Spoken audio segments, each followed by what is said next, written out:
খুব কাছ থেকে গুলি করে বলা হয় দৌড় দে।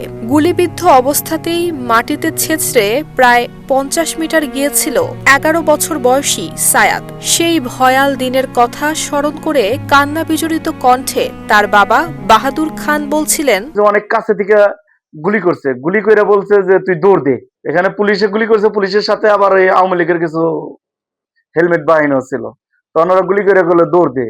এই কথা বলে এরা ওকে গুলি করছে, গুলি করবার ও 50 মিটার কমছে কমতে সাগরের দোকান থেকে আর একটা দোকান আছে, চার দোকান, ওই দোকান পর্যন্ত হেসরায় হেসরায় চলে গেছে। আমি যে সিসি ক্যামেরা দেখতে পারলাম, সেটা ওইখান থেকে টাইনে তারপরে নিয়ে আসছে। তারপরে আমি ওইখানে সাদ মাহমুদ ওই টেনে দেওয়ার পরে বলছি, সাদ মাহমুদ বাবা আমি আইছি, তোমার কোনো সমস্যা হবে না, তোমার চিকিৎসা আমি করবো।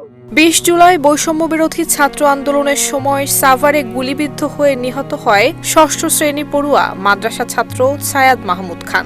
ঘটনার দিন দুপুরে খাওয়ার পর দুই বোনের সঙ্গে ছাদে গিয়ে ভিডিও করছিল সায়াদ। এক পর্যায়ে পরিস্থিতি উত্তাল দেখে সাভার নিউ মার্কেটের দিকে গিয়ে মিছিলে যোগ দেয়। কলেজ বিশ্ববিদ্যালয় পড়ুয়া ছাত্রদের সঙ্গে স্লোগান দেয়, চেয়েছিলাম অধিকার, হয়ে গেলাম রাজাকার। আর সেই সময়ই তাকে গুলি করা হয়। সাদ মাহমুদ আর আমার ছোট মেয়ে আর আমার ভাইগনা, ওরা ওই ছাদের উপরে তখন ভিডিও করে দেখতে পায় যে নিউ মার্কেটের সামনে যখন ধুমা দেখতে পায় ওই ওভার ব্রিজের ওইটা, তো ওইটা দেখে সেটাই রে ও বলতেছে যে ওইখানে আগুন লাগছে, তাহলে আমি একটু যাই। আমার যে ভাইগনাকে বলে আছে যে আব্বুকে বললো না আমি যাবো আর আসবো, এই কথা বললে ও বাসায় থেকে নাইম আসে। ওর পিছে পিছে আমার ভাইগনা আসে পরে দেখে যে এখানে যে যখন এই জাবালে নূর দাখিলি মাদ্রাসার সামনে আসে ওই খেলার মাঠটা, ওইখানে ওরা খেলতো, ওইখানে ওদের মাদ্রাসার কিছু ছাত্র প্লাপান পায়, ওই মাদ্রাসার আরো কিছু লোক আছে, আরো জনগণ আছে, পাবলিক আছে, ওদের সাথে তখন ওরা হলো ওই মিছিল আর কি করে। ওরা এই মিছিল করেছিল, চেয়েছিলাম অধিকার, হয়ে গেলাম রাজাকার, কুঠানা মেধা, এই ধরনের মিছিলটা তখন করে ওরা আগায় আসে এই রাস্তার দিকে। এই দিকটা তখনকার ওই যে পুলিশ এবং ফেসিবাদী যারা কিছু আওয়ামী লীগের হেলমেট বাহিনী ছিল, তারা সাথে করতে গুলি করতে যায়। বাহাদুর খান জানান, প্রথমে তারা জানতেন না সায়াদের গুলি লেগেছে। পরে এক পথচারীর ফোনে হাসপাতালে ছুটে যান। হাসপাতালেও ছেলের খোঁজ না পেয়ে মর্গে গিয়ে দেখতে পান সায়াদের নিথর দেহ। মাদ্রাসার একটা ছেলের একটা গুলি লাগছে পায়, একথা বলে আমি বললাম যে কোথায়, তাহলে দেখি যে আমার ছেলেটা তো পাইতেছি না। আপনার ছেলের কি ছবি আছে না? তখন মোবাইলেও ছবি আসে।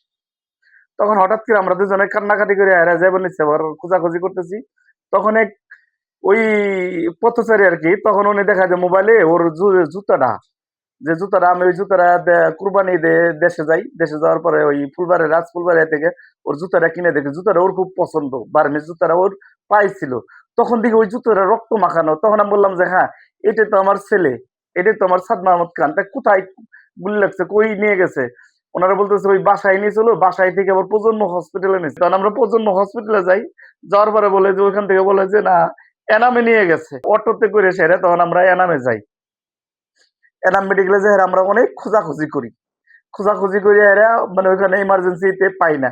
তখন আমি হসপিটালে যাই, এসে অনেক খোঁজাখুঁজি করি, পাই না। পরে আমার বাইক নিয়ে এরা দেখছে যে ও এই অবস্থায় আছে।